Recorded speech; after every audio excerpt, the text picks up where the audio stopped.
dans la continuité de ce colloque sur les secrets de famille qu'on a fait il y a 1 an et demi, à la fin du colloque sur les secrets de famille, ce qui nous est apparu, c'est qu'il y avait le secret pouvait masquer et se poser par-dessus des thèmes importants, entre autres la loyauté et la honte. Alors, je vous raconte un peu comment j'avais intuitionné ça. On l'avait dit à la fin du colloque. Alors, l'idée, c'est quand je pense que pour se protéger soi-même de la honte ou se protéger de la honte, protéger la honte des autres, on est prêt à construire des secrets. De la même façon, pour préserver des loyautés, on est prêt aussi à garder secret des éléments. Et c'est à ce moment-là qu'on s'est dit qu'il fallait aller plus loin sur ce thème-là et on a choisi, on a lancé à la salle une invitation. 1 an et demi après, ça prend quand même du temps pour organiser ces colloques-là, on a lancé une invitation sur le thème honte et loyauté. En fait, c'est vrai que c'est une longue histoire d'1 an et demi, mais assez intense et au bout de la ligne assez brève, où on a réussi à rejoindre des orateurs expérimentés dans le domaine, dont Mme Ducommun-Nagy, donc la veuve de Bozormeni-Nagy, qui est un personnage extrêmement important dans le domaine des thérapies familiales. Moni El-Kaïm, qui est bien connu aussi en Europe et maintenant beaucoup en Amérique du Nord aussi, qui est un maître dans le domaine de thérapie familiale. Serge Tisseron, qui est un psychanalyste parisien aussi extrêmement reconnu, qui a beaucoup travaillé dans le domaine des secrets et qui s'est beaucoup intéressé au problème et au thème de la honte. Un des premiers psychanalystes, en fait, qui s'est intéressé à ce thème-là. Et finalement, Éric Trapenier aussi, qui est un Européen, formateur, psychologue, qui est très actif dans le domaine des formations en thérapie familiale, de la supervision, etc. Ma première source d'inspiration à vouloir organiser un colloque portant sur les hontes et loyauté, c'est un livre qui s'intitule Le Château de verre. C'est pas un livre portant sur l'intervention et la thérapie, c'est un récit autobiographique écrit par une célèbre journaliste new-yorkaise qui s'appelle Jeannette Wall. Et le livre commence de la façon suivante. Et vous allez voir que d'entrée de jeu, on est en plein dans le phénomène de la honte et de la loyauté. Alors, le livre commence, elle se rend en taxi à un cocktail. Alors, je vous lis juste quelques extraits brièvement. Alors, elle dit « Je me demandais dans le taxi si je n'étais pas trop habillée pour la soirée quand j'ai aperçu maman en train de fouiller dans une benne à ordures. » Alors, d'entrée de jeu, vous comprenez qu'elle a été élevée par une mère itinérante et aussi un père itinérant. Elle continue sur sa mère. Elle s'était entourée les épaules de chiffon pour se préserver de la fraîcheur printanière et faisait son choix dans la poubelle pendant que son chien jouait à ses pieds. Cela faisait des mois que je ne l'avais vue et quand elle a levé les yeux, la panique m'a prise à l'idée qu'elle m'aperçoive, m'appelle par mon nom, qu'un invité se rendant à la soirée nous voit ensemble et qu'elle se présente. Mon secret aurait été dévoilé. Suite à cet incident, Jeannette Wall fait des recherches et décide de reprendre contact avec sa mère. Elle lui dit « Je m'inquiète à ton sujet. Dis-moi ce que je peux faire pour t'aider. » Sa mère lui répond « Qu'est-ce qui te fait croire qu'il me faut de l'aide? » « Tu veux changer ma vie? » C'est toujours sa mère qui parle. « Je vais très bien. C'est toi qui as besoin d'aide. » Elle lui dit « Je t'ai vu l'autre jour fouiller dans les poubelles à East Village il y a quelques jours. » Alors sa mère lui dit « Pourquoi tu m'as pas dit bonjour? »« J'avais trop honte, maman. Je me suis cachée. » À sa mère de lui répondre « Tu vois, c'est toi qui as un problème. Ton père et moi sommes ce que nous sommes. Accepte-le. » Et Jeannette Wall lui dit « Mais qu'est-ce que je dois dire aux gens sur mes parents? » Et sa mère lui répond « Juste la vérité. C'est tout de même simple. » Or, justement, on voit dans les 370 pages qui suivent comment c'est pas simple quand on est envahi par la honte. C'est pas simple de se réapproprier notre histoire. Ça nous prive de beaucoup de soutien. C'est pas simple non plus de se coltailler entre la honte et la loyauté parce qu'on a besoin de rester loyal à nos parents. Et je dirais en terminant que comme intervenant, c'est pas simple non plus quand on est confronté à ce type de situation.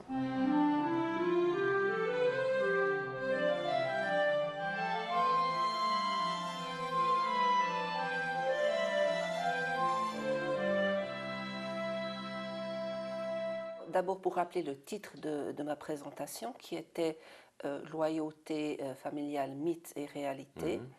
Et mon tâche était en fait de passer des mythes qu'on a sur la loyauté familiale à la réalité de ce que je comprends moi-même de la loyauté familiale. Et essentiellement, c'est la vision d'une loyauté comme étant loyauté familiale aliénante, loyauté qui constitue une entrave à l'autonomie individuelle, et ma position qui est que de fait, la loyauté peut être aussi une ressource relationnelle, une source d'individuation et une source de résilience.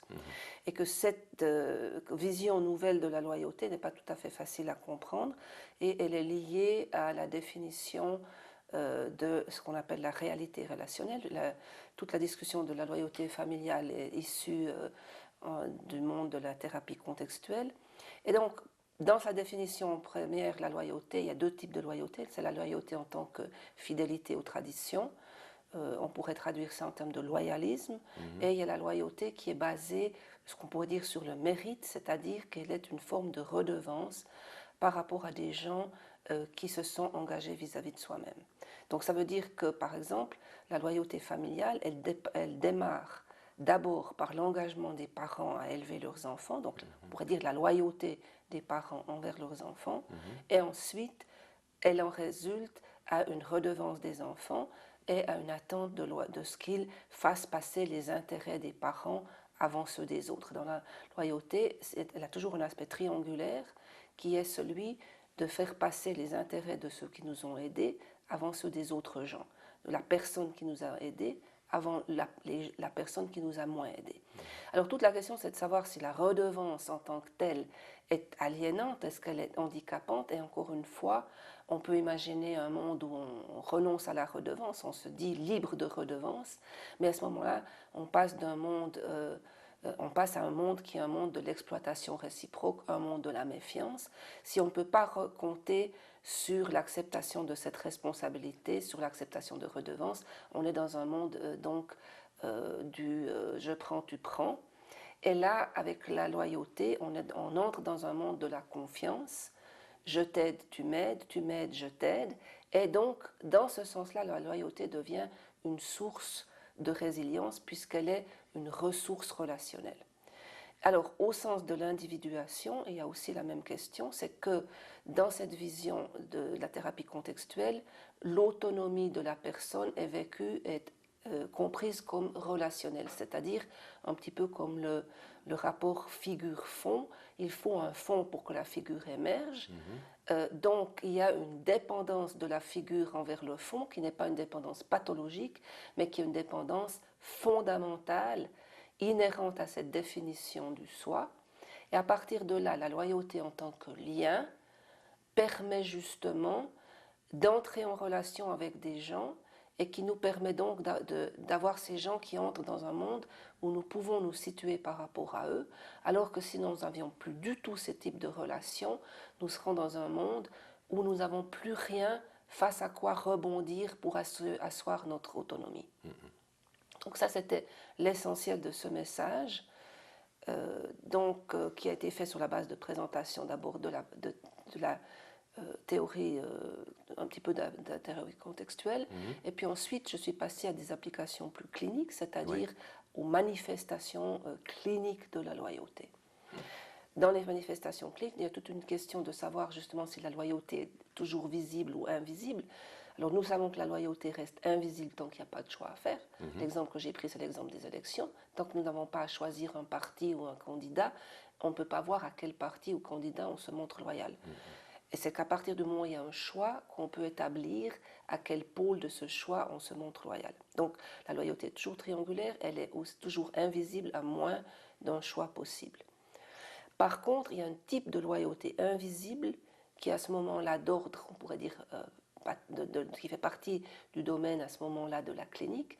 C'est une forme de loyauté qui s'exprime, on pourrait dire, par deux moins. Et on se trouve ça dans des enfants qui sont coupés de leurs parents par exemple dans les situations d'adoption, ou l'enfant n'a pas la possibilité d'offrir sa loyauté à son parent de sang parce qu'il n'en connaît rien, parce que le parent a disparu, ou dans des situations où l'enfant est fâché, a été blessé par le parent, refuse de lui donner sa loyauté, et indirectement, sans s'en rendre compte, sabote d'autres relations. Et à partir du moment où il sabote d'autres relations, qui pourraient être par exemple la relation avec le parent adoptif, ou avec par exemple un conjoint, à partir de ce moment, la personne se retrouve seule. Et dans cette coupure avec la personne avec qui elle s'était engagée, elle se retrouve moins loin de la personne qu'elle avait rejetée ou de la personne qu'elle ne pouvait pas joindre. Et ça, c'est donc la notion de loyauté invisible. J'ai beaucoup aimé tout le côté l'aspect des loyautés qui peuvent être des leviers, des ressources. Elle mettait de l'avant beaucoup le côté des loyautés qui ne sont pas nécessairement aliénantes, mais au contraire des loyautés qui sont des ressources. Et le côté inévitable du calcul relationnel qui consiste à faire le calcul entre ce que je donne, ce que je reçois, il y a quelque chose qui est inévitable là-dedans. Je trouvais ça rassurant parce que je vois tout ça dans ma pratique émerger souvent. Et les pistes d'intervention qu'elle donnait par rapport à ça, dans le sens que ce qu'elle mettait en lumière, c'est qu'on voit souvent des conflits entre des gens qui n'ont pas la même perception du donner et du recevoir, que nous, notre rôle comme intervenant, c'est peut-être de mettre en dialogue les gens, finalement, qui n'ont pas cette même notion-là, pour qu'ils en arrivent, toutes les parties concernées, à sortir finalement gagnants de cette concept. Ça, j'ai beaucoup aimé.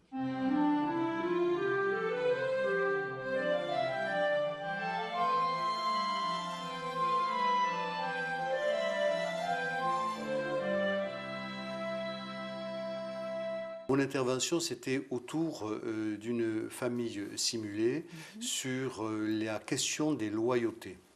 Il se trouve que ce qui m'est arrivé là, c'est une situation extrêmement intéressante parce que j'ai été amené à recevoir une famille patchwork. Alors, je préfère employer le mot patchwork plutôt que famille recomposée par rapport à décomposée, c'est-à-dire que c'était une recomposition familiale. Et lors de mon intervention, j'ai été amené à travailler et de montrer comment, pas à pas, on peut rester dans une situation où on va respecter les multiples loyautés. Vous aviez un monsieur, vous aviez une dame, vous avez un monsieur et une dame qui étaient séparés, qui avaient 2 enfants. Donc, j'ai d'abord montré comment est-ce qu'on travaillait avec le monsieur et la dame, avec le monsieur et les enfants, avec la madame et les enfants. Madame avait un nouvel ami.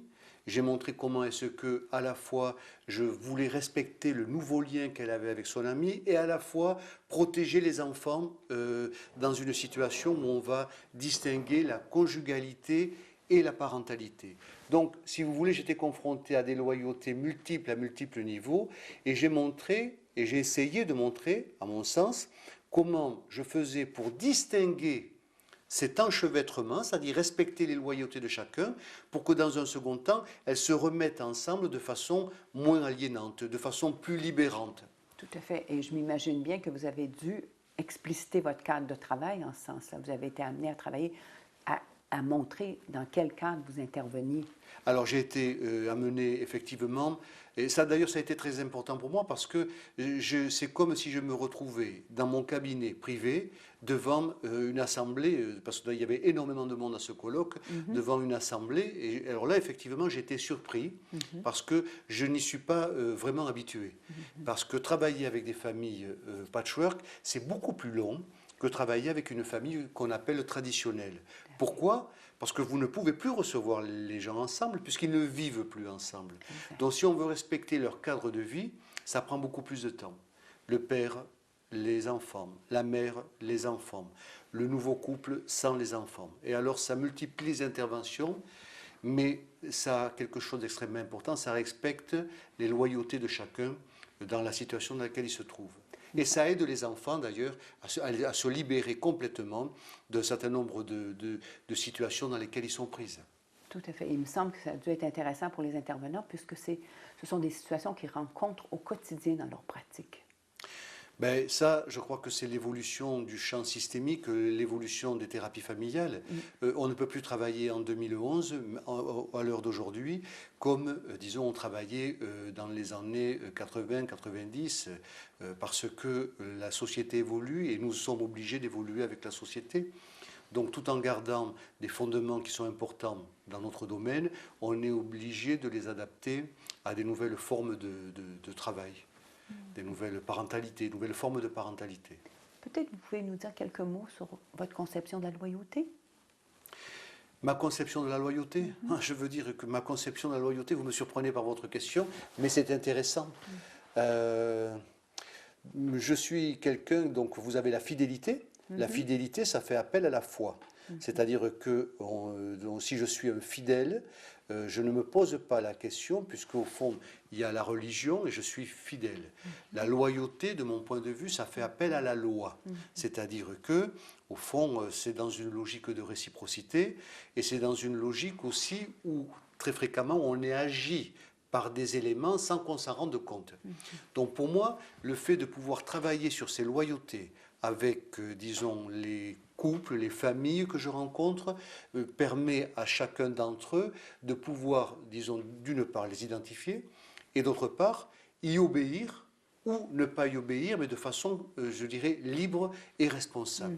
C'est-à-dire que pour moi, le fait de travailler la loyauté introduit la notion de responsabilité et de choix. J'ai beaucoup aimé quand Éric Trapenier a exprimé le fait que sa simulation avec la famille, c'était peut-être pas la simulation la plus facile ou la plus performante, ou je sais pas comment, de sa carrière. Puis en même temps, il exprimait beaucoup, on fait ce qu'on peut au moment où on le fait avec le contexte dans lequel on est. Fait que ça, sa façon de voir un peu expérientielle, mais je trouve que ça a porté fruit parce que moi, je l'ai ressenti aussi en me disant, partout dans notre pratique, c'est comme ça aussi qu'il faudrait voir les choses. Fait que ça a été marquant.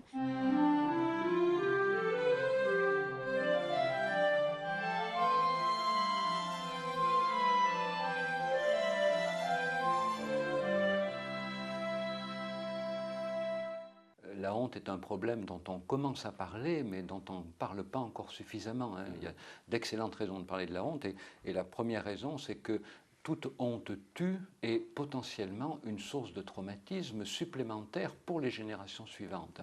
Il y a vraiment des ricochets de la honte d'une génération sur l'autre qui fait que chaque génération qui a vécu la honte doit absolument apprendre à la gérer et finalement à s'en libérer autant que c'est possible. Alors il y a une autre raison de parler de la honte, c'est que aujourd'hui, dans nos cultures marquées par la culpabilité, eh bien on voit apparaître la honte à travers les espaces virtuels, à travers Internet. Et il est important de comprendre que les espaces virtuels ne sont pas du tout des espaces sans régulation, c'est en fait des espaces régulés par une nouvelle culture qui est la culture de la honte. Donc de bonnes raisons d'en parler. Puis de bonnes raisons d'en parler aussi, parce qu'aujourd'hui quand même, on connaît mieux comment elle s'installe, comment elle fonctionne, et puis comment en sortir. Alors on sait notamment mieux qu'à l'origine de la honte, il y a une expérience terrible dans laquelle... c'est particulier à la honte, une expérience dans laquelle on craint à la fois de perdre les trois piliers sur lesquels est construite l'identité. On craint de perdre l'estime de soi, on craint de perdre l'affection de ses proches, alors, comme dans la culpabilité, mais en plus, différence avec la culpabilité, on craint d'être complètement marginalisé par rapport à sa communauté de rattachement et à la limite marginalisé par rapport à l'ensemble du genre humain. Donc vraiment une expérience catastrophique, tellement catastrophique que les gens qui la vivent en général s'empressent de l'oublier, voire créent un état de confusion par lequel ils l'oublient, et une expérience catastrophique dont on commence à sortir par le sentiment de honte. Et ça, c'est vraiment un message important que j'ai voulu faire passer. N'ayons pas peur, en tant que thérapeute, du sentiment de honte. Le sentiment de honte, c'est vraiment le moment où le sujet qui a plongé dans la honte va commencer à en sortir en n'étant plus dans la honte, mais en étant celui qui porte sur lui-même un regard extérieur. Je me vois comme ayant eu honte ou comme ayant honte. Donc, un recul par rapport à l'expérience qui va permettre de reprendre pied dans la réalité. Et puis le sentiment de honte, c'est aussi l'idée que les autres peuvent me faire honte. Et donc, du coup, vous voyez, c'est l'idée que je ne suis pas retranché du genre humain puisque je garde un lien. Si les autres peuvent me faire honte, c'est que je garde un lien avec eux. Alors, à partir de là, on voit bien qu'en tant que thérapeute, ce qui est important, c'est de repérer la honte et de la nommer. Repérer la honte, ce n'est pas toujours facile parce que souvent, malheureusement, elle est masquée. Les gens qui l'ont vécue se la cachent à eux-mêmes. Alors elle est masquée des fois derrière des réactions socialement valorisées, par exemple, une ambition dévorante, du genre j'ai éprouvé la honte une fois, ça ne m'arrivera pas deux. Les gens qui rebondissent, comme on dit, parfois c'est des gens qui ont vécu des expériences de honte précoces, qui sont toujours dans la surenchère. Bon, socialement, c'est valorisé. Mais à l'autre extrême, vous avez des gens qui sont dans la honte de manière terrifiante parce qu'ils se laissent tomber. Ils sont pris dans une espèce de spirale descendante où ils ont l'impression que rien ne pourra jamais les aider. C'est ce fantasme qu'il faudrait toucher le fond pour remonter. Mais malheureusement, les gens qui commencent à descendre, plus ils descendent, moins ils ont de chance de pouvoir reprendre pied. Donc il faut reconnaître la honte derrière ces adaptations, même apparemment réussies socialement, parce que des fois il y a des retours de bâton. Et puis il faut reconnaître la honte surtout derrière ces adaptations catastrophiques, ou derrière la violence aussi, puisqu'on sait aujourd'hui que des gens qui ont vécu une expérience de honte peuvent avoir une extrême susceptibilité et réagir par de la violence à chaque fois qu'ils craignent d'être humiliés. Même s'il n'y a pas de risque réel d'humiliation, dès qu'ils craignent d'être humiliés, hop, ils réagissent par la violence. Donc du coup, c'est très important aussi par rapport à la violence de gérer la honte qu'il peut y avoir derrière. Donc le thérapeute doit la reconnaître, la nommer, et puis avoir cette proximité humaine avec les patients, avec les familles, qui vont leur permettre de se sentir réaffiliés à l'humain. Ça, c'est très important dans ce que j'ai dit, ce sentiment de réaffiliation, cette impression que, quel que soit ce qu'on ait fait, quel que soit ce qu'on peut dire, on n'est pas regardé avec une apparence un peu suspicieuse. La grande angoisse de ceux qui ont éprouvé un jour la honte, c'est de se dire, si j'en parle, le regard de mon interlocuteur va se troubler, et je vais comprendre que j'ai eu raison d'avoir honte. Donc il faut faire très attention de permettre cette réaffiliation. Alors d'autant plus, je dirais pour terminer, d'autant plus que quand quelqu'un éprouve la honte, il peut l'éprouver pour quelque chose qu'il a fait lui-même. C'est en général l'idée qu'on a. Mais on peut aussi éprouver de la honte par proximité, pour quelqu'un qui en a éprouvé, c'est un peu de la honte de contagion. On peut éprouver de la honte d'expiation, c'est-à-dire on a un proche qui a fait des choses pas bien, on en a honte pour lui, c'est la honte d'expiation. On peut même éprouver de la honte sans savoir pourquoi. Et éventuellement, après, on se met dans une situation ignomineuse pour que les autres nous fassent honte de telle façon qu'on a l'impression qu'on connaît la cause de notre honte. C'est ce qu'on a fait. Mais la honte était à l'origine. Donc une honte, vous voyez qu'il y a des composantes personnelles, des composantes familiales. Mais quand le thérapeute commence à travailler la honte, il ne sait pas tout ça. Mais l'attitude qu'il doit avoir, c'est d'avoir à l'esprit que dans tous les cas, ce qui va être important, c'est d'assurer cette réaffiliation par le regard empathique qu'il va porter sur la personne qui a vécu la honte. Quand tu parlais de la honte et de l'importance de faire la différence entre code de conduite et code de pensée, et qu'on peut bien penser tout ce qu'on veut, on n'a pas à se censurer pour ça. Sinon, si on le fait, bien là, il s'entraîne un paquet de problèmes.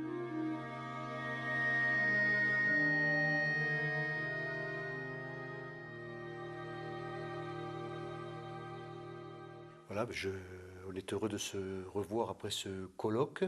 Et l'idée de cette discussion, c'est savoir ce que nous en retenons les uns des autres, qu'est-ce que nous avons appris. Et peut-être, Catherine, tu veux commencer par nous dire ce que tu y as appris? Alors, plusieurs choses. La première, c'est justement l'expérience d'être avec des gens qui sont d'horizons différents, qui travaillent de manière différente. Et je crois vraiment cette importance de savoir qu'on peut aborder un même sujet sous différents angles, avec différentes méthodes. En particulier, Serge a présenté toute la question de la honte et j'ai appris beaucoup. C'est là que je me rends compte que je deviens un peu vieille puisque je n'ai pas tellement de notions sur l'importance de l'Internet et toute la discussion de la question de l'importance de la honte dans le domaine de l'Internet. Ça, c'était une grande découverte pour moi. C'est toujours le plaisir de ces congrès de faire des découvertes inattendues de ce genre. Et puis de vous voir travailler, toi et Moni, dans les familles donc simulées et tout le mécanisme des familles simulées qui n'est pas familier pour moi, et je trouve très très enrichissant ce type de situation où on peut faire l'expérience de manière de travailler de nos collègues dans une atmosphère de confiance et de respect qui est très forte ici. Serge? Oui, ben écoute, moi j'ai découvert la formidable empathie de cette assemblée, de ces 2 jours. Alors, je m'apprêtais à parler de la honte et de l'empathie, mais en fait, l'empathie, elle était là. Alors, j'ai parlé de la honte. Alors, ce que j'ai découvert, c'est que finalement, il y avait un 3e terme dans l'intitulé du colloque, un terme un peu sous-jacent. Il y avait la question de la honte, il y avait la question du groupe, et puis je me suis aperçu que, en fait, beaucoup de choses tournaient autour de la loyauté vis-à-vis de soi, de la sincérité, de l'authenticité. Et je trouve formidable que finalement, on ait fait un véritable exercice pratique, parce que l'authenticité, elle a été le fait de tous les intervenants, hein, ce qui est pas commun, encore une fois.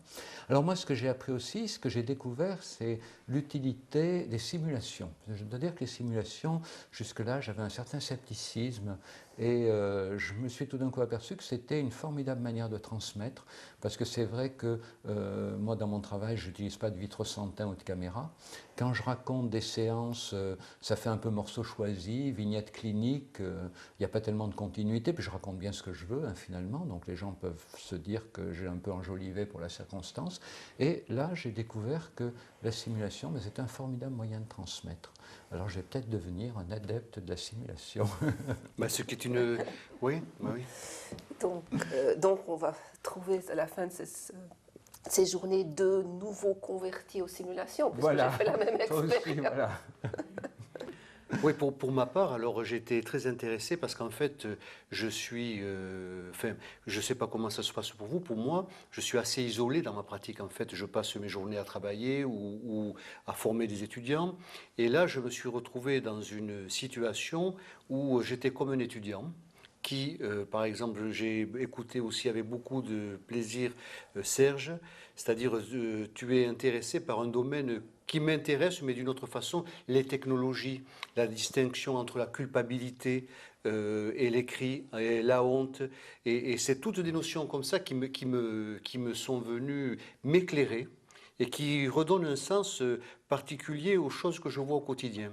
Alors, pour Catherine, c'est vrai que moi-même, je m'intéresse beaucoup aux loyautés, mais comme tu l'as vu à travers les simulations, je m'intéresse aux loyautés vraiment familiales. Et à travers ce que tu décris, j'ai appris beaucoup de choses aussi. Oui, d'ailleurs, dans les simulations qui ont été faites, la simulation incluait le téléphone, le contact téléphonique. Oui, oui, oui. Mais aujourd'hui, il y a beaucoup de patients qui rentrent en contact par Internet. On ne sait pas trop comment ils ont trouvé notre adresse mail. Il y en a même qui rentrent en contact par Facebook. Et puis, il y a tous ceux qui sortent leur téléphone mobile pendant la séance. Et là, les participants qui incarnaient la famille, ils ont été bien gentils. Ils n'ont pas sorti leur téléphone mobile. Oui, oui, oui. J'aurais aimé voir comment tu réagissais à ça. Oui, mais alors, ce qui m'intéresse, ce que tu décris, par exemple, sur le fait de recevoir des demandes par Internet, je ne sais pas comment ça se passe pour vous, mais j'ai des gens qui m'envoient 10, 15, 20 pages. Je renvoie un petit mot en disant, si vous souhaitez me rencontrer, il n'y a aucun problème. Prenez rendez-vous téléphonique, je vous recevrai. Mais il est hors de question que je puisse lire 100 pages. Tout à fait. Je ne sais pas comment tu procèdes, mais là aussi... Pareil. Ni je n'écoute les explications au téléphone, ni je ne lis les textes. Je leur dis, écoutez, venez la prochaine fois avec votre texte, on vous en parlerait et je le découvrirai en même temps que les autres membres de la famille. C'est ce que je fais aussi. Et alors, effectivement, les téléphones dans les séances, ça, je trouve que c'est un problème de plus en plus frappant. Mais enfin, ça donne une idée du fonctionnement de la famille aussi. Parce qu'il y a des personnes qui répondent devant leurs enfants, mais je suis moi-même épaté. Là, la culpabilité, pas de honte, c'est normal. On est à l'intersection de l'intime, du privé et du public, c'est-à-dire que tout est confondu, quoi. Oui, d'où l'importance, comme tu y as beaucoup insisté dans ta simulation, de poser des cadres, de poser des repères. C'est vrai que le grand problème aujourd'hui des nouvelles technologies, c'est que les gens n'ont pas les cadres et les repères, parce que les repères de notre vie quotidienne ne fonctionnent pas dans les nouvelles technologies, et beaucoup de gens ne connaissent pas ceux qui peuvent y fonctionner. Donc du coup, il faut les inventer. Ce que je retiens aussi, c'est que j'étais parmi le public à un moment donné. Et on a, enfin, Pierre et Linda, en organisant ce colloque, ils ont offert un formidable kaléidoscope aux gens. Parce qu'ils ont pris ce qui les intéressait de chacun d'entre nous et ils repartent avec quelque chose qu'ils vont devoir faire vivre et exister pour eux-mêmes. Ça, j'ai trouvé ça aussi intéressant. La diversité des orateurs qui permet aux participants de pouvoir se constituer des outils personnels. Par rapport à ça, moi, je vais peut-être ajouter quelque chose, c'est que je vis donc en partie à Philadelphie et j'enseigne en Europe et je vis entre les deux continents. Et je pense que l'expérience de ce colloque, qui est d'avoir encore la foi dans la thérapie, qui est quelque chose qu'il faut souligner parce que c'est plus du tout évident. Mais c'est sûr. Et que l'offre de ce colloque, l'offre de la diversité de notre travail, mais où nous sommes tous dans un investissement envers la thérapie, on a encore la confiance de ce que la thérapie relationnelle, que ça soit de forme individuelle, de forme, quelle que soit l'école, mais que la relation soit le sujet de notre travail, ça reste quand même quelque chose qu'il faut noter parce que c'est quelque chose qu'on ne retrouve de moins en moins. Tu as tout à fait raison. La croyance dans la vertu de l'écoute et pas seulement de la parole. C'est vrai qu'il y a beaucoup de méthodes thérapeutiques, d'inspiration anglo-saxonne, où le thérapeute parle pas mal, prescrit, explique, conseille, guide, coach. Mais là, c'est thérapie dans laquelle on commence par écouter les gens en leur laissant le temps.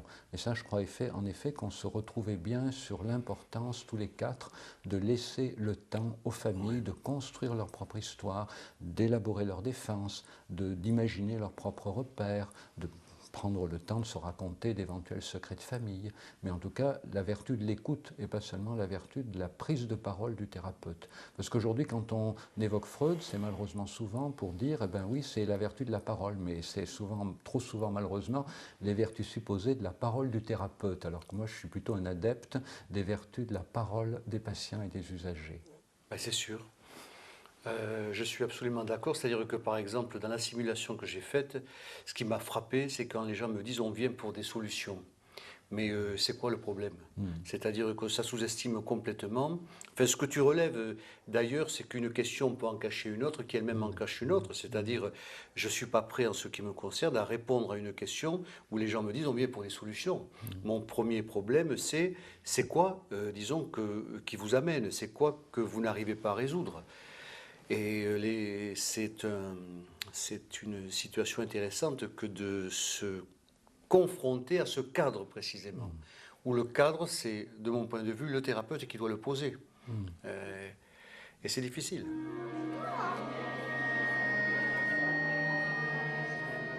La réflexion que ça engendre, ça amène nécessairement un changement dans la pratique avec les clients. On ne peut pas assister à un colloque comme ça et être pareil avec nos clients après. Avec la présentation du matin, on pouvait directement l'appliquer à une des familles qu'on accompagne et avec laquelle on est dans des enjeux excessivement complexes. Alors, juste de prendre une distance et puis d'être nourri sur peut-être des facettes qu'on n'avait pas envisagées exactement comme ça, c'est clair qu'on s'est dit on va reprendre un peu de théorie la semaine prochaine, puis on va regarder comment elle peut éclairer notre situation concrète. Le thème des conflits de loyauté aussi, je pense que c'est vraiment, quand on travaille avec les familles, d'un thème qui revient de façon récurrente, puis qu'on travaille dans plein de domaines différents. Fait que moi, je pense même si je suis amenée à changer de travail ou à avoir différents rôles comme intervenante, ça va toujours être intéressant, ça va toujours avoir un impact sur mon intervention finalement. Certainement que je vais porter beaucoup plus attention aux manifestations de la honte, de ce qui peut être peut-être plus au-devant et d'être aussi beaucoup plus minutieuse dans la façon de l'aborder et de la recevoir. Il y a des thématiques de honte qui se répètent de génération en génération.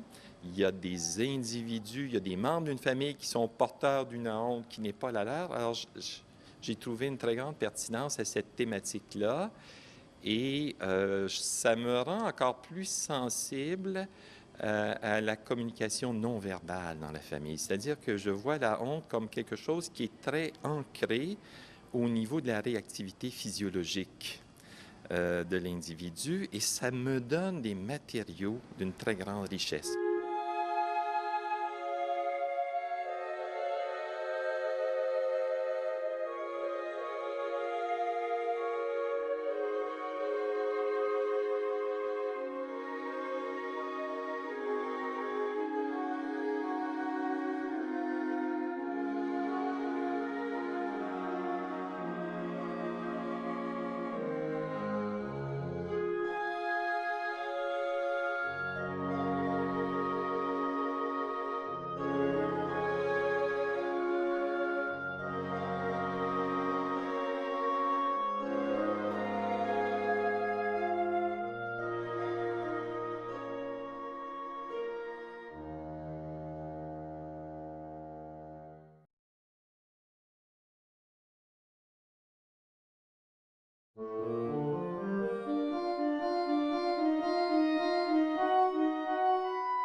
la continuité de ce colloque sur les secrets de famille qu'on a fait il y a 1 an et demi, à la fin du colloque sur les secrets de famille, ce qui nous est apparu, c'est qu'il y avait le secret pouvait masquer et se poser par-dessus des thèmes importants, entre autres la loyauté et la honte. Alors, je vous raconte un peu comment j'avais intuitionné ça.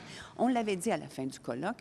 Alors, l'idée, c'est quand je pense que pour se protéger soi-même de la honte ou se protéger de la honte, protéger la honte des autres, on est prêt à construire des secrets. De la même façon, pour préserver des loyautés, on est prêt aussi à garder secret des éléments. Et c'est à ce moment-là qu'on s'est dit qu'il fallait aller plus loin sur ce thème-là et on a choisi, on a lancé à la salle une invitation. 1 an et demi après, ça prend quand même du temps pour organiser ces colloques-là, on a lancé une invitation sur le thème honte et loyauté. En fait, c'est vrai que c'est une longue histoire d'1 an et demi, mais assez intense et au bout de la ligne assez brève, où on a réussi à rejoindre des orateurs expérimentés dans le domaine, dont Mme Ducommun-Nagy, donc la veuve de Bozormeni Nagy, qui est un personnage extrêmement important dans le domaine des thérapies familiales. Moni El-Kaïm, qui est bien connu aussi en Europe et maintenant beaucoup en Amérique du Nord aussi, qui est un maître dans le domaine de thérapie familiale. Serge Tisseron, qui est un psychanalyste parisien aussi extrêmement reconnu, qui a beaucoup travaillé dans le domaine des secrets et qui s'est beaucoup intéressé au problème et au thème de la honte. Un des premiers psychanalystes, en fait, qui s'est intéressé à ce thème-là. Et finalement, Éric Trapenier aussi, qui est un Européen, formateur, psychologue, qui est très actif dans le domaine des formations en thérapie familiale, de la supervision, etc. Ma première source d'inspiration à vouloir organiser un colloque portant sur les hontes et loyauté, c'est un livre qui s'intitule Le Château de verre. C'est pas un livre portant sur l'intervention et la thérapie, c'est un récit autobiographique écrit par une célèbre journaliste new-yorkaise qui s'appelle Jeannette Wall. Et le livre commence de la façon suivante. Et vous allez voir que d'entrée de jeu, on est en plein dans le phénomène de la honte et de la loyauté. Alors, le livre commence, elle se rend en taxi à un cocktail. Alors, je vous lis juste quelques extraits brièvement. Alors, elle dit « Je me demandais dans le taxi si je n'étais pas trop habillée pour la soirée quand j'ai aperçu maman en train de fouiller dans une benne à ordures. » Alors, d'entrée de jeu, vous comprenez qu'elle a été élevée par une mère itinérante et aussi un père itinérant. Elle continue sur sa mère. Elle s'était entourée les épaules de chiffon pour se préserver de la fraîcheur printanière et faisait son choix dans la poubelle pendant que son chien jouait à ses pieds. Cela faisait des mois que je ne l'avais vue et quand elle a levé les yeux, la panique m'a prise à l'idée qu'elle m'aperçoive, m'appelle par mon nom, qu'un invité se rendant à la soirée nous voit ensemble et qu'elle se présente. Mon secret aurait été dévoilé. Suite à cet incident, Jeannette Wall fait des recherches et décide de reprendre contact avec sa mère. Elle lui dit « Je m'inquiète à ton sujet. Dis-moi ce que je peux faire pour t'aider. » Sa mère lui répond « Qu'est-ce qui te fait croire qu'il me faut de l'aide? » « Tu veux changer ma vie? » C'est toujours sa mère qui parle. « Je vais très bien. C'est toi qui as besoin d'aide. » Elle lui dit « Je t'ai vu l'autre jour fouiller dans les poubelles à East Village il y a quelques jours. » Alors sa mère lui dit « Pourquoi tu m'as pas dit bonjour? »« J'avais trop honte, maman. Je me suis cachée. » Sa mère de lui répondre « Tu vois, c'est toi qui as un problème. Ton père et moi sommes ce que nous sommes. Accepte-le. » Et Jeannette Wall lui dit « Mais qu'est-ce que je dois dire aux gens sur mes parents? » Et sa mère lui répond « Juste la vérité. C'est tout de même simple. » Or, justement, on voit dans les 370 pages qui suivent comment c'est pas simple quand on est envahi par la honte. C'est pas simple de se réapproprier notre histoire. Ça nous prive de beaucoup de soutien. C'est pas simple non plus de se coltailler entre la honte et la loyauté parce qu'on a besoin de rester loyal à nos parents. Et je dirais en terminant que comme intervenant, c'est pas simple non plus quand on est confronté à ce type de situation.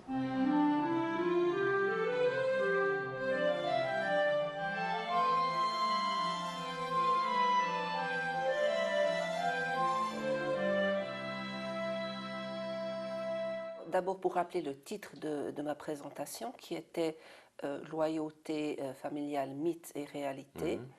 Et mon tâche était en fait de passer des mythes qu'on a sur la loyauté familiale à la réalité de ce que je comprends moi-même de la loyauté familiale. Et essentiellement, c'est la vision d'une loyauté comme étant loyauté familiale aliénante, loyauté qui constitue une entrave à l'autonomie individuelle, et ma position qui est que de fait, la loyauté peut être aussi une ressource relationnelle, une source d'individuation et une source de résilience. Et que cette vision nouvelle de la loyauté n'est pas tout à fait facile à comprendre, et elle est liée à la définition de ce qu'on appelle la réalité relationnelle. Toute la discussion de la loyauté familiale est issue du monde de la thérapie contextuelle. Et donc, dans sa définition première, la loyauté, il y a deux types de loyauté. C'est la loyauté en tant que fidélité aux traditions. On pourrait traduire ça en termes de loyalisme. Et il y a la loyauté qui est basée, ce qu'on pourrait dire, sur le mérite, c'est-à-dire qu'elle est une forme de redevance par rapport à des gens qui se sont engagés vis-à-vis de soi-même.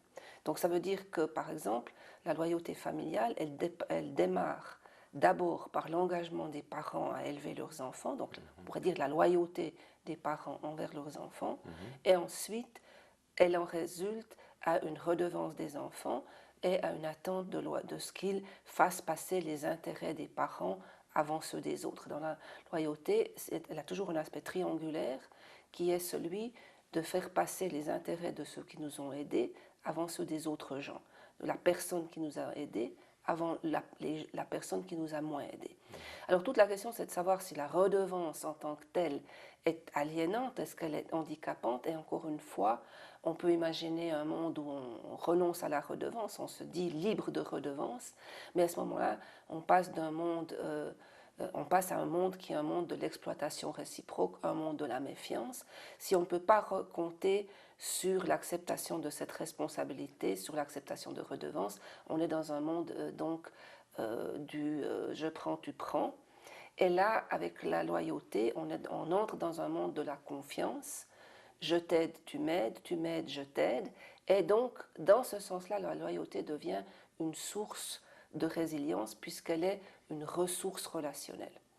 Alors, au sens de l'individuation, il y a aussi la même question, c'est que dans cette vision de la thérapie contextuelle, l'autonomie de la personne est vécue, est comprise comme relationnelle, c'est-à-dire un petit peu comme le rapport figure-fond. Il faut un fond pour que la figure émerge. Donc, il y a une dépendance de la figure envers le fond, qui n'est pas une dépendance pathologique, mais qui est une dépendance fondamentale, inhérente à cette définition du soi.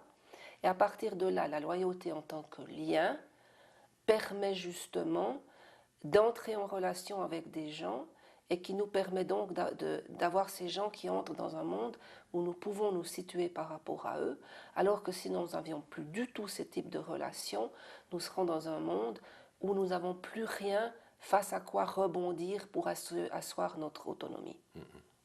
Donc ça, c'était l'essentiel de ce message, qui a été fait sur la base de présentation d'abord de la théorie, un petit peu de la théorie contextuelle, et puis ensuite je suis passée à des applications plus cliniques, c'est-à-dire aux manifestations cliniques de la loyauté.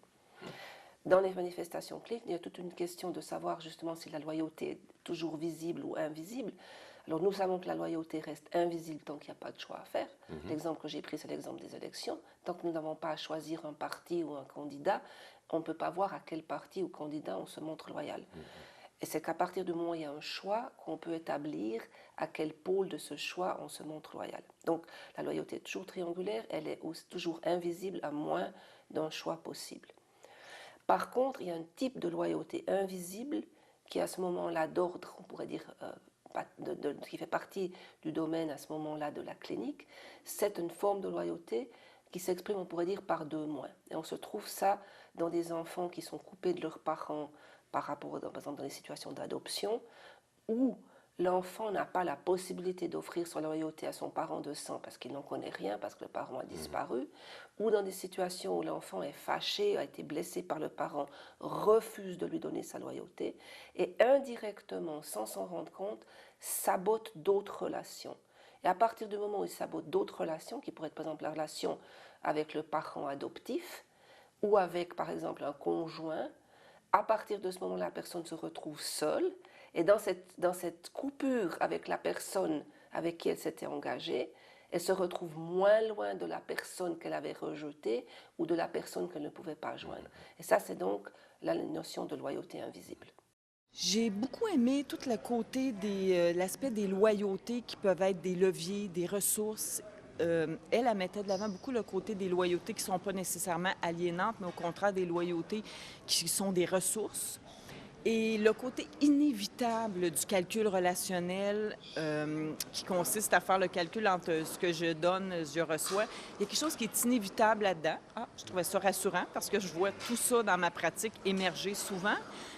Et les pistes d'intervention qu'elle donnait par rapport à ça, dans le sens que ce qu'elle mettait en lumière, c'est qu'on voit souvent des conflits entre des gens qui n'ont pas la même perception du donner et du recevoir, que nous, notre rôle comme intervenant, c'est peut-être de mettre en dialogue les gens, finalement, qui n'ont pas cette même notion-là, pour qu'ils en arrivent, toutes les parties concernées, à sortir finalement gagnants de cette concept. Ça, j'ai beaucoup aimé.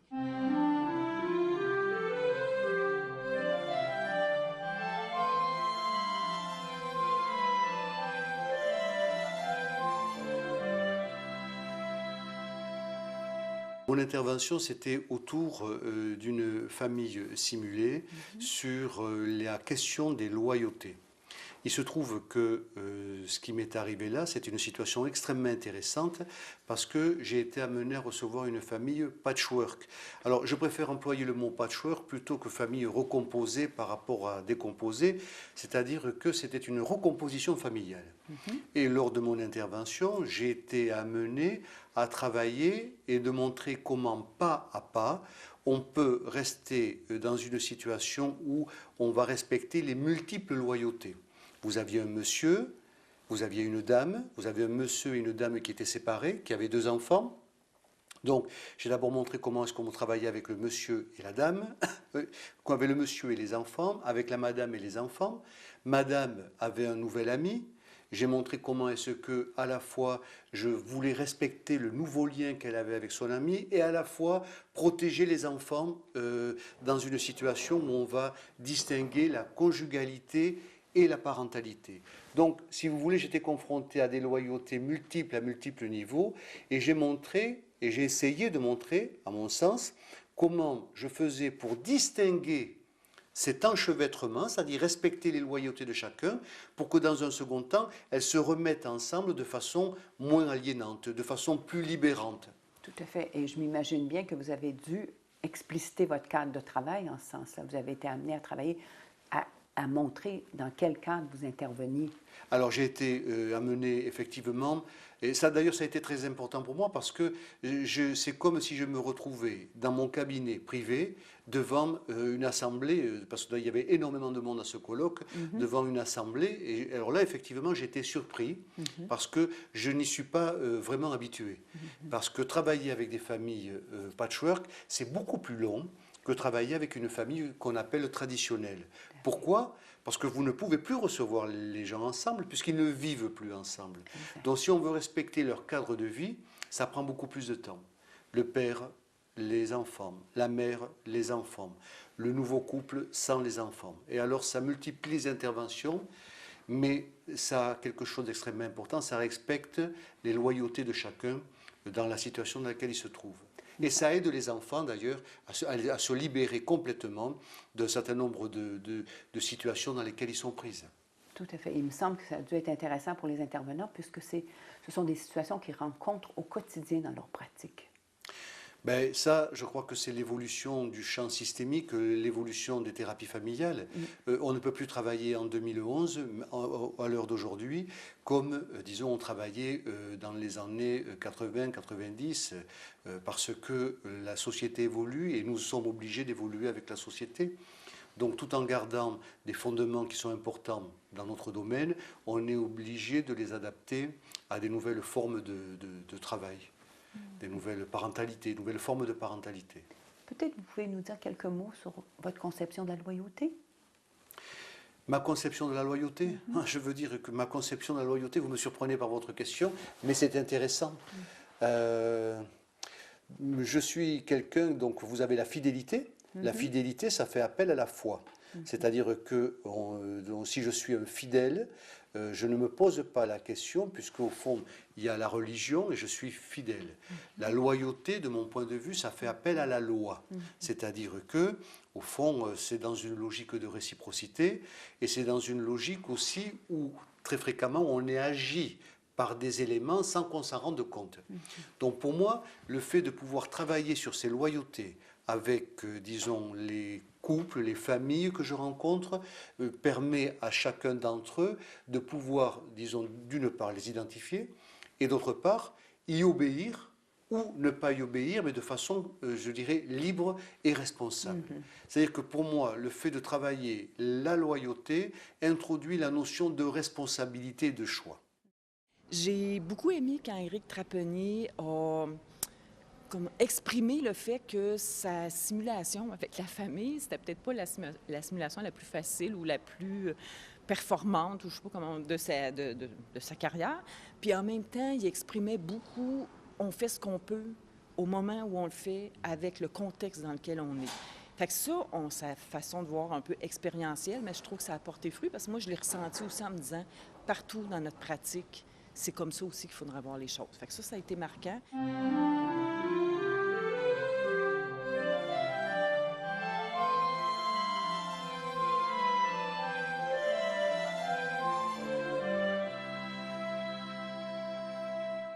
La honte est un problème dont on commence à parler, mais dont on ne parle pas encore suffisamment. Il y a d'excellentes raisons de parler de la honte, et la première raison, c'est que toute honte tue et potentiellement une source de traumatisme supplémentaire pour les générations suivantes.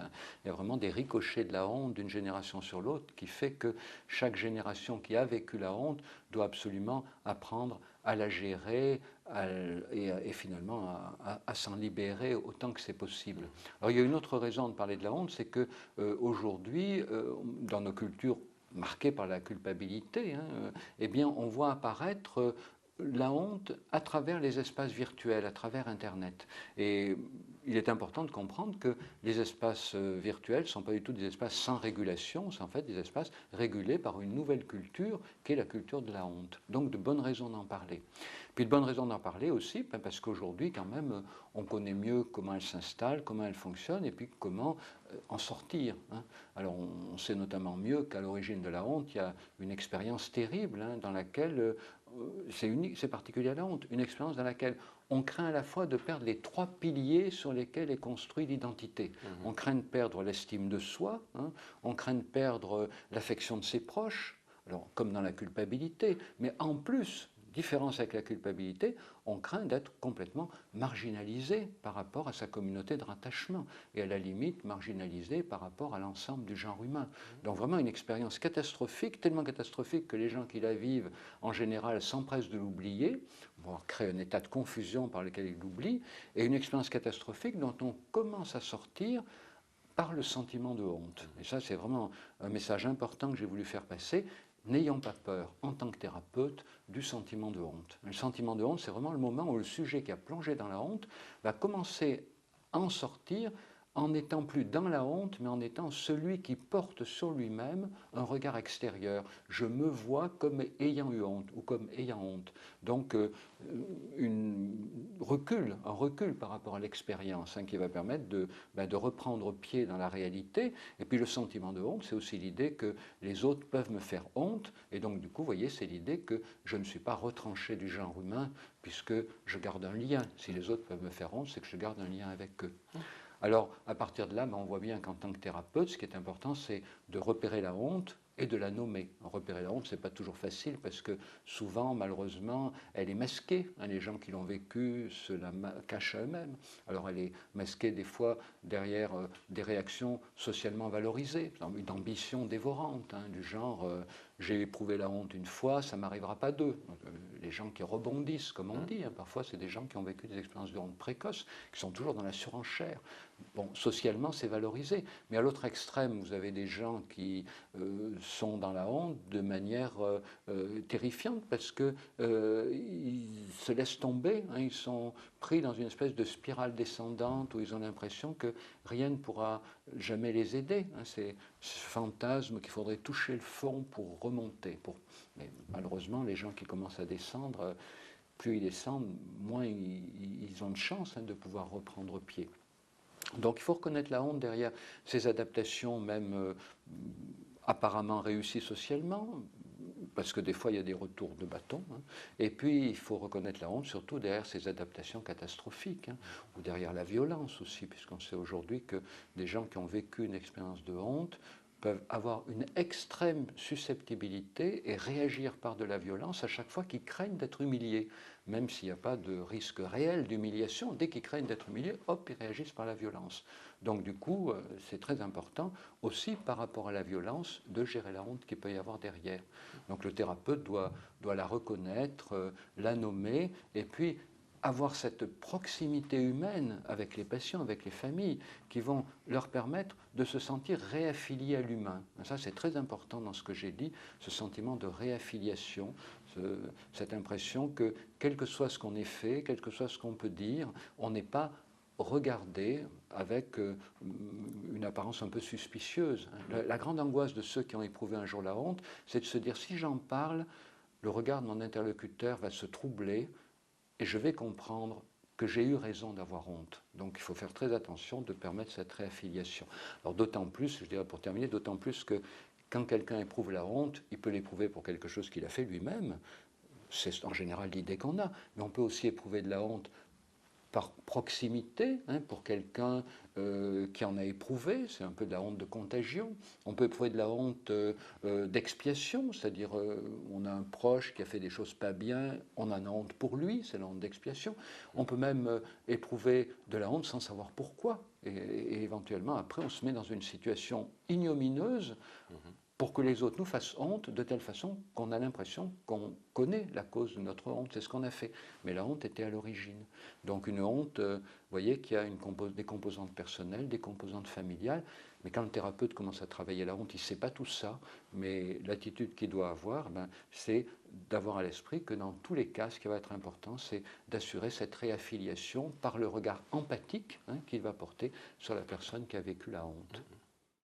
Quand tu parlais de la honte et de l'importance de faire la différence entre code de conduite puis code de pensée, et qu'on peut bien penser tout ce qu'on veut, on n'a pas à se censurer pour ça. Sinon, si on le fait, bien là, il s'entraîne un paquet de problèmes.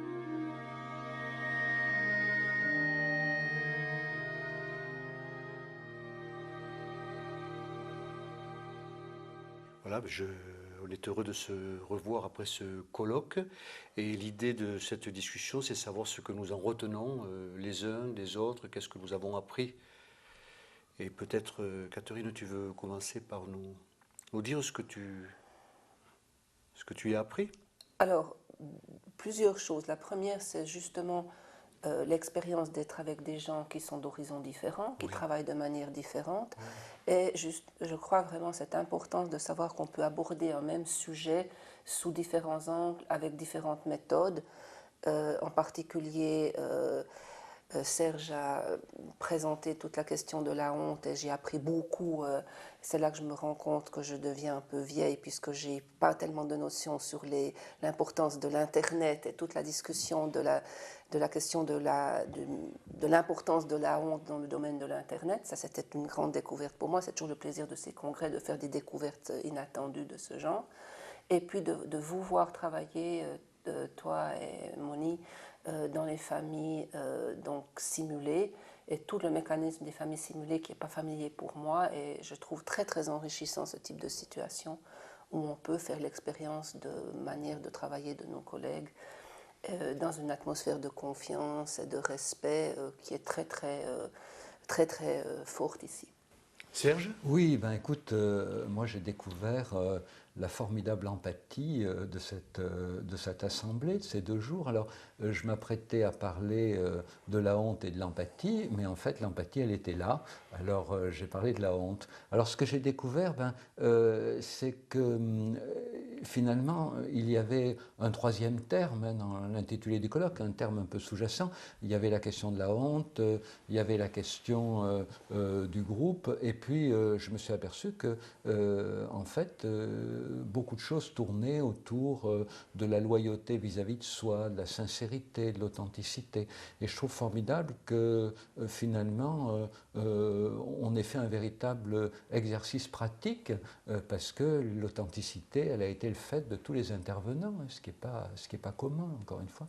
Alors moi, ce que j'ai appris aussi, ce que j'ai découvert, c'est l'utilité des simulations. Je dois dire que les simulations, jusque-là, j'avais un certain scepticisme, et je me suis tout d'un coup aperçu que c'était une formidable manière de transmettre, parce que c'est vrai que moi, dans mon travail, je n'utilise pas de vitre sans teint ou de caméra.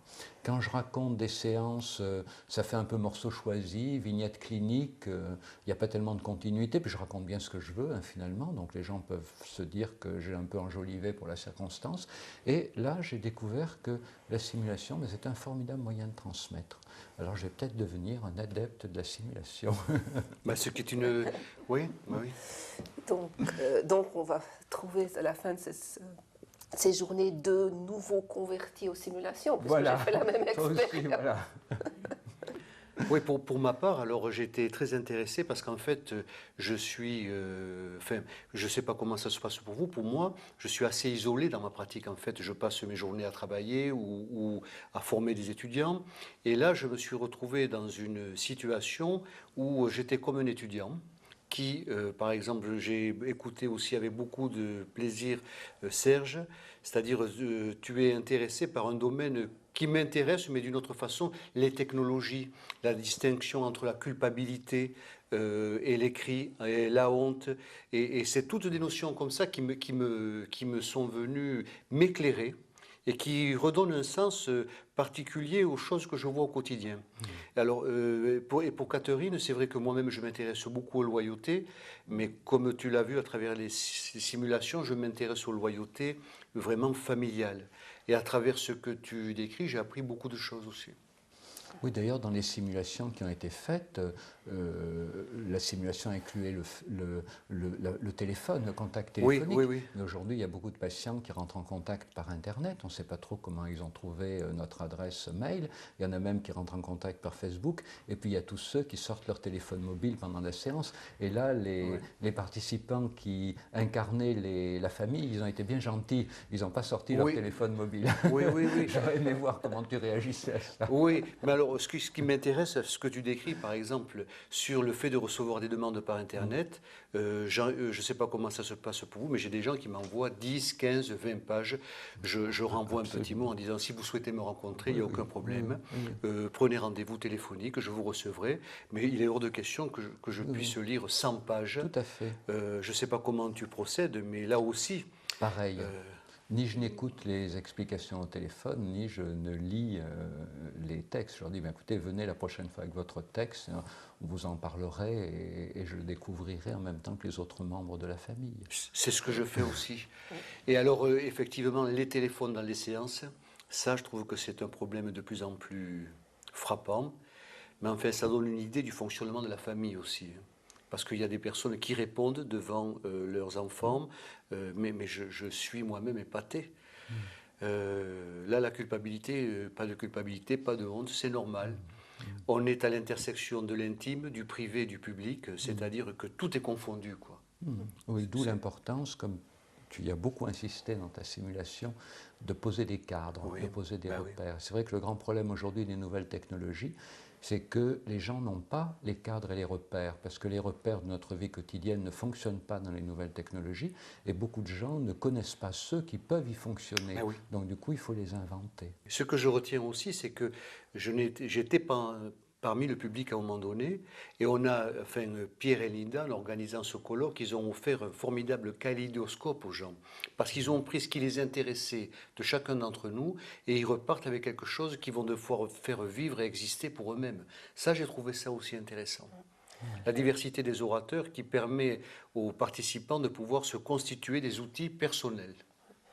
Par rapport à ça, moi, je vais peut-être rajouter quelque chose, c'est que je vis donc en partie à Philadelphie et j'enseigne en Europe et je vis entre les deux continents. Et je pense que l'expérience de ce colloque, qui est d'avoir encore la foi dans la thérapie, qui est quelque chose qu'il faut souligner parce que c'est plus du tout évident. Mais c'est sûr.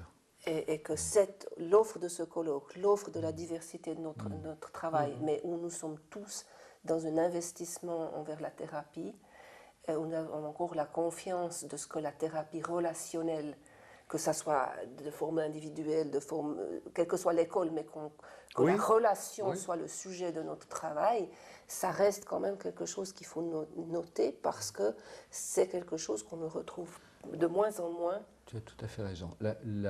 La croyance dans la vertu de l'écoute et pas seulement de la parole. C'est vrai qu'il y a beaucoup de méthodes thérapeutiques, d'inspiration anglo-saxonne, où le thérapeute parle pas mal, prescrit, explique, conseille, guide, coach. Mais là, c'est thérapie dans laquelle on commence par écouter les gens en leur laissant le temps.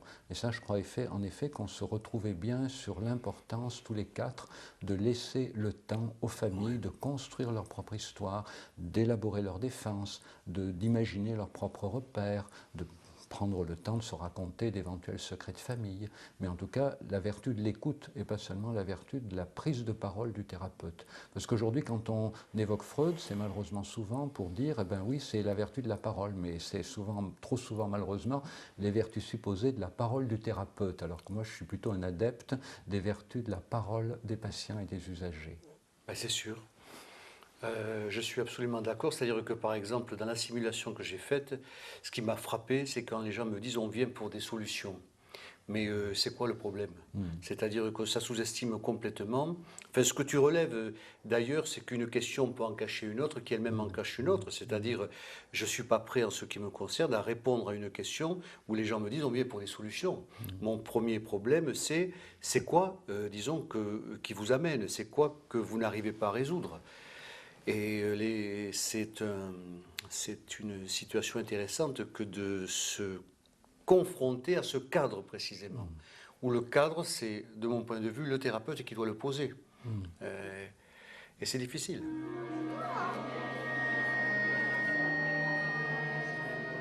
La réflexion que ça engendre, ça amène nécessairement un changement dans la pratique avec les clients. On ne peut pas assister à un colloque comme ça et être pareil avec nos clients après. Avec la présentation du matin, on pouvait directement l'appliquer à une des familles qu'on accompagne et avec laquelle on est dans des enjeux excessivement complexes. Alors, juste de prendre une distance et puis d'être nourri sur peut-être des facettes qu'on n'avait pas envisagées exactement comme ça, c'est clair qu'on s'est dit on va reprendre un peu de théorie la semaine prochaine puis on va regarder comment elle peut éclairer notre situation concrète. Le thème des conflits de loyauté aussi, je pense que c'est vraiment, quand on travaille avec les familles, d'un thème qui revient de façon récurrente, puis qu'on travaille dans plein de domaines différents. Fait que moi, je pense même si je suis amenée à changer de travail ou à avoir différents rôles comme intervenante, ça va toujours être intéressant, ça va toujours avoir un impact sur mon intervention finalement.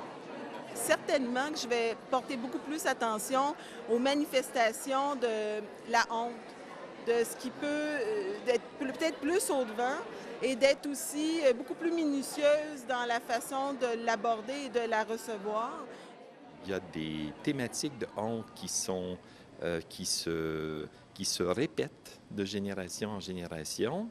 Il y a des individus, il y a des membres d'une famille qui sont porteurs d'une honte qui n'est pas la leur. Alors, j'ai trouvé une très grande pertinence à cette thématique-là et ça me rend encore plus sensible à la communication non verbale dans la famille. C'est-à-dire que je vois la honte comme quelque chose qui est très ancré au niveau de la réactivité physiologique de l'individu et ça me donne des matériaux d'une très grande richesse.